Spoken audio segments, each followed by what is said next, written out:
L-organizzazzjoni St. John Rescue Corp fetħet il-bibin tagħha għal volontira fit-taqsima tas salvataġġ u tifi tan-nar. Dan seħħ f'attività fil-Forti tal-Madlina. F'din l-Open Day kien hemm numru ta' attivitajiet fosthom dimostrazzjonijiet ta' salvataġġ u tifi tan-nar kif ukoll taħdidiet edukattivi għal pubbliku fuq it-tifi tan-nar fid-dar u l-prevenzjoni li wieħed jista' jieħu. St. John Rescue Corp huwa magħmul minn volontira li huma ġejjin minn kull firxa tal-ħajja u li joffru is-servizz tagħhom lill-komunità waqt attivitajiet u emerġenzi nazzjonali, kollaborazzjoni mad-dipartimenti tal-gvern fosthom il-protezzjoni ċivili. Net News tkellem ma' wħud mill-volontira fih dan din l-organizzazzjoni fejn spjegawna l-għan ta' din l-Open Day.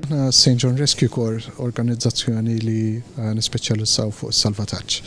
Naħdmu ħafna mal-awtoritajiet lokali, partikolarment mal-protezzjoni ċivili. L-iskop tagħna huwa li nipprovdu servizz meta jinqala l-bżonn, f'każ partikolarment fejn l-awtoritajiet forsi jkun hawn inċidenti li ma jistgħux ir-riżorsi tal-pajjiż ma jkunux biżżejjed. L-attività tal-lum hija primarjament biex nattiraw iktar volontira magħna. Bħalissa ftaħna sejħa għal min interessat li jidħol magħna fuq servizz tat-tifi tan-nar u ħankunu qegħdin niftħu reklataġġ fil-ġimgħat li ġejjin fejn ħankunu qegħdin nagħlmu lill-membri ġodda li jidħlu.